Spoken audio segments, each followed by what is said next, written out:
Michigan State baseball falls to number 3 Texas 8-1 to fall to 2-2 on the season. This was a really good Texas team. That's why they're number 3 in the country, right? And you really truly saw it in this game. Michigan State, while I will give them a ton of credit, I thought they fought very hard. I thought they fought very hard. At one point, this was a 2-1 game. And I thought Michigan State was playing decently well into kind of the bottom of the fourth inning. Now, obviously, Texas was able to put up 2 runs in the bottom of the second. A little bit of seemed like a miscommunication. Maybe, obviously, a big part of that is because this is still Michigan State playing outside, which they really haven't had a ton of time taking outfield fly balls.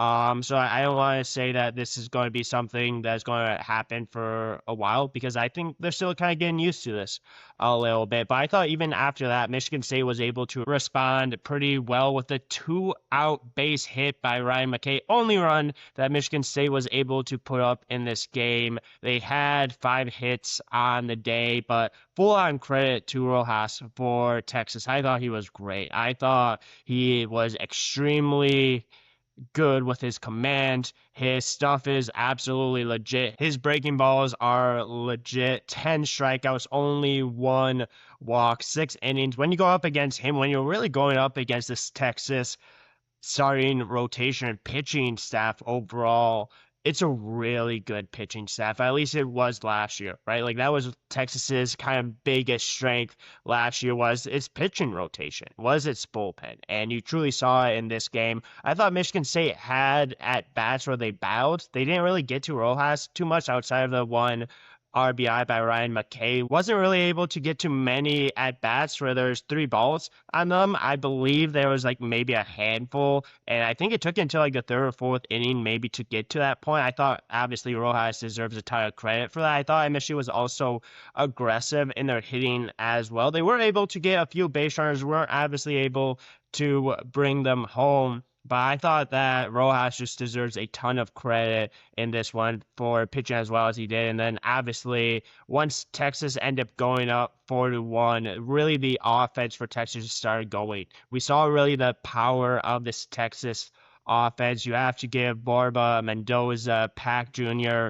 a ton of credit. They were the 3 guys that hit home runs in this one. Obviously, there was a little bit of an insurance run in the 6th inning with the Robbins ground out to second base to put up Texas 8-1. At that point, it was kind of over for the most part. Obviously, there's still always a chance to come back, but Michigan State was struggling at the plate. Overall, though, I'm not really too upset. I don't think MSU fans should be very upset about this at all. This is really one of the best teams in the country. And you really see kind of the difference between SEC and down south baseball compared to up north, right? Like it's not always going to be like this. Obviously, this is game 1. You kind of want to throw it away for Michigan State. But I thought Michigan State, like I said, did battle a little bit. It starts with Aiden Donovan, right? Like I thought Aiden Donovan, well, if you look at his stats, might not be the greatest stats overall. 4 innings, it says 4 earned runs. I believe one of them should have been not an earned run. Gave up 4 runs on the day. 2 strikeouts. Didn't get a ton of strikeouts. Again, full on credit to Texas for that. That was one of the biggest weaknesses last year was they were striking out a ton. Texas is not striking out very much so far, especially in game 1 in this series. So Texas is really kind of having a disciplined play appearance. And that's really where this whole game kind of starts because it was a 2-1 game at one point, and it seemed like Michigan State was going to kind of get out of it. It was basically 2 outs. Pack Jr. was up at the plate. He had 2 strikes on him, was able to work a walk. Great at bat. He was able to foul off Aiden's pitches, good pitches overall, was able to really kind of earn that walk. Next play up, Mendoza. 2-run home run, 4-1, Texas.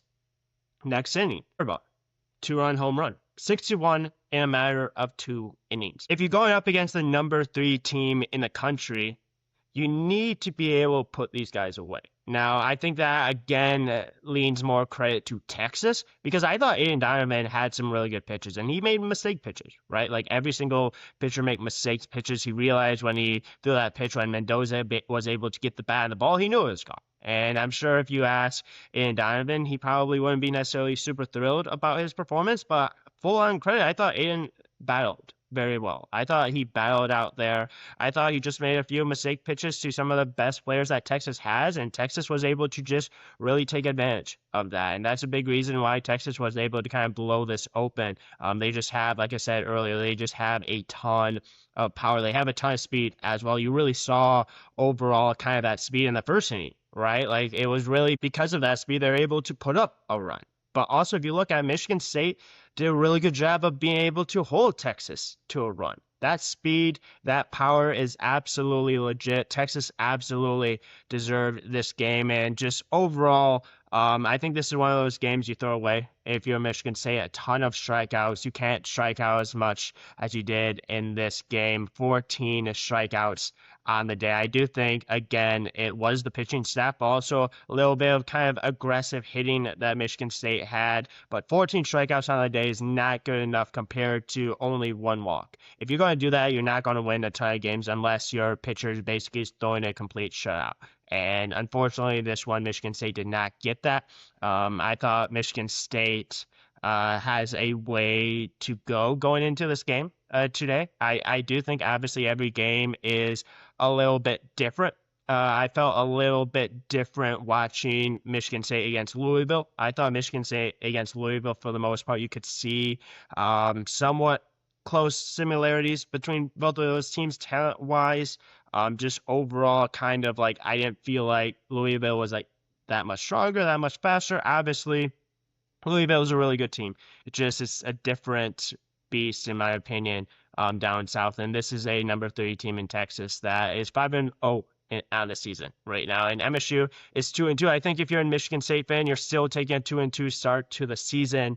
It's going to be interesting to see what kind of lineup Michigan State goes in today's game. Obviously, Michigan State went a little bit of a different lineup in this game yesterday. Dane Murphy got his first start.